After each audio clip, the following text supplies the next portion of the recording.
Ano yung tension nung kumabol yung Lasal? Ano yung sinabi mo sa mga? Ano nakuha nila yung run nila. We had our run, tapos nagpalit ako ng tao.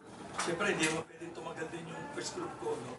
And then, yun, nakuha nila yung run nila doon sa second group ko. Which is, yun ang kailangan namin ayusin, is yung second group namin. Na kailangan ma-maintain yung laro ng first group or dapat may kitang pa. Isa na lang. Isa na lang. Di ko makakalain na isa na lang pala ito eh.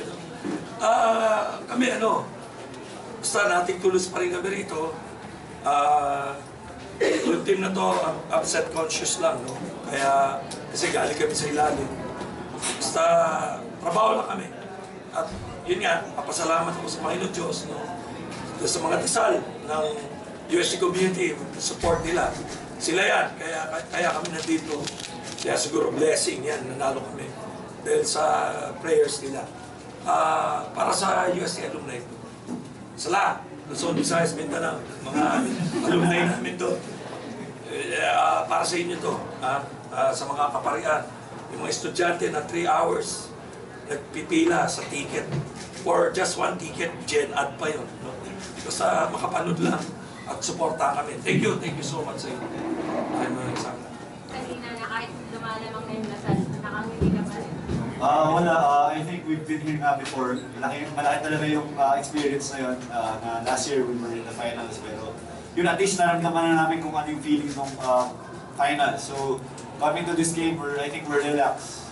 And yun, alam na namin gagawin pag dikitan yung laban. Kaya nga sabi ni Coach dati sa amin, pag dikitan yung laban dapat sa amin. Yun nga, sabi ko nga kay TJ, no? Pati sa inyo, hindi ako nakapag-isip after the game kasi talagang, syempre gusto ko lang muna yun, namnamin tong panalo at the same time, yung pagplano, actually bukas, baka magpunta lang muna kaming Baguio, balikan. Tapos practice na lang natin. Hindi, magiging relax kasi atmosphere sa amin.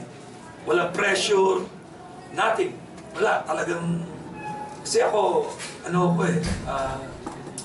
kahit paano na-redeem ko na yung sarili ko Doon sa mga sitwasyon, indicated ako Lalo ngayon, mas more blessings to pagka nakuha pa namin to. Basta kami, mas ready pa kami kung game 2, mas ready kami. Medyo may adjustment lang konti. Kaya baka ma-surprise kayo, maglaro na ako ng